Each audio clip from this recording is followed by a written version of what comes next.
Bem, a dilatação térmica dos sólidos pode ocorrer de três maneiras diferentes. A primeira delas é a dilatação linear.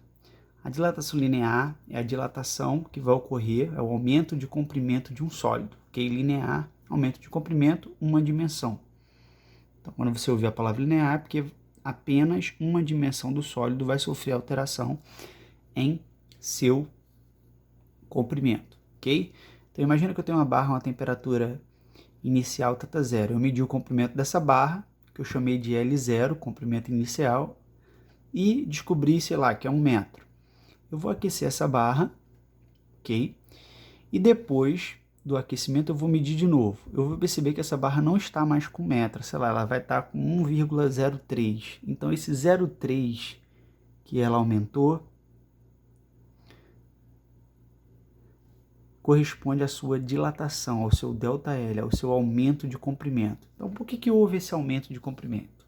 Ao fornecer calor para a barra, as moléculas elas vão ficar agitadas e a distância média intermolecular vai aumentar.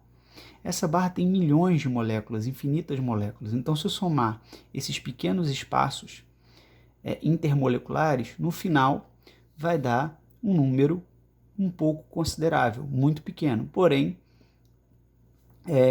a gente consegue medir com aparelhos sensíveis de medida, ok? Quando a barra esfriar, ela volta ao seu comprimento normal.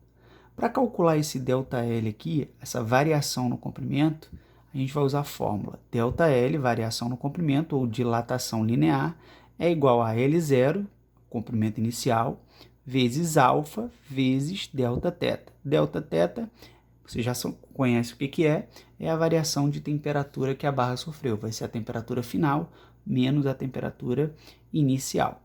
Para achar o comprimento da barra após o seu aquecimento, eu vou somar o comprimento inicial mais o que ela se dilatou. Então, por exemplo, nesse estudo nosso aqui, eu afirmei que a barra tinha 1 metro. Então, após ser aquecida, ela vai ter 1 metro mais 0,3, 1,03 metros, ou seja, é o comprimento inicial mais o que ela se dilatou, a sua dilatação. Quem é o alfa? O alfa é o que nós chamamos de coeficiente de dilatação linear. Cada material se dilata de uma maneira diferente. Uns vão se dilatar mais, para a mesma variação de temperatura e mesmo comprimento, e outros vão se dilatar menos. Depende do que o material é feito. Esse alfa ele é determinado experimentalmente, ok? Por exemplo, o alfa do alumínio é igual a 2,4 vezes 10 a menos 5 graus Celsius a menos 1. A gente lê dessa maneira. O alfa do aço, o coeficiente de dilatação do aço, 1,1 vezes 10 a menos 5 graus Celsius a menos 1. O coeficiente de dilatação do ouro, 1,4 vezes 10 a menos 5 graus Celsius a menos 1. Esse grau Celsius a menos 1 é chamado de grau Celsius recíproco. Na verdade, isso aqui representa o quanto do comprimento inicial a barra vai aumentar para cada grau Celsius, ok?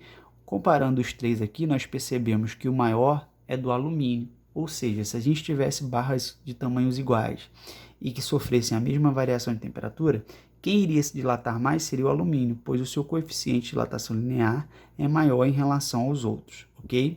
Essa base 10 a menos 5 do lado quer dizer que o número está dividido por 100.000, então é um número muito pequeno, mas com o aquecimento e a variação de temperatura é possível sim calcular esse ΔL. É o que a gente vai fazer agora. Vou pegar um exemplo de aplicação aqui. Primeiro exemplo de aplicação.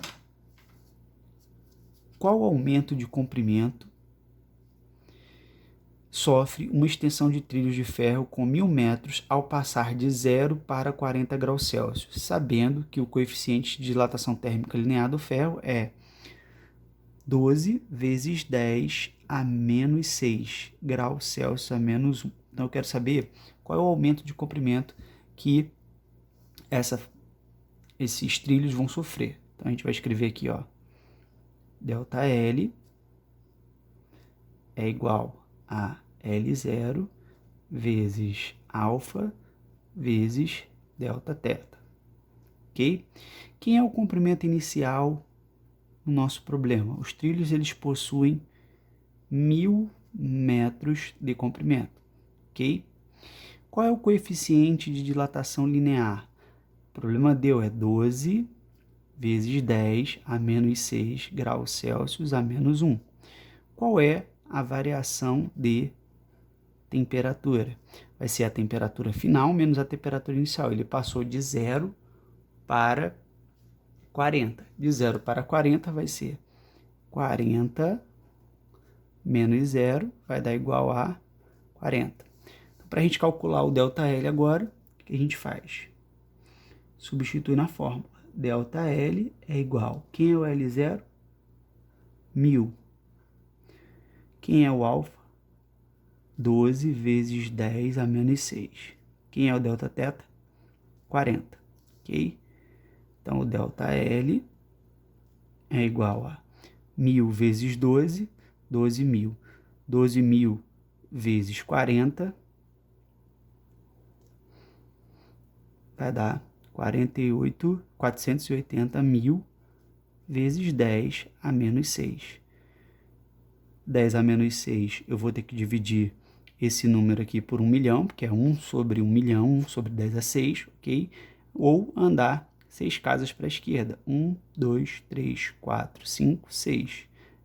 Então, o ΔL vai dar 0,48 metros ou 48 centímetros. Ou seja, em 1.000 metros de trilho, certo? Eu vou ter 48 centímetros de dilatação. Se eu tivesse uma barra de 1.000 metros de ferro, ao ser aquecida de 0 para 40, ela apresentaria um aumento de tamanho de 48 centímetros. Só que, como eu falei no início da aula, esses pequenos espaços, eles são divididos nesses 1.000 metros, ok? Então, são pequenos espaços que a gente quase não consegue ver. Mas eles existem e estão lá na junta de dilatação dos trilhos. Beleza?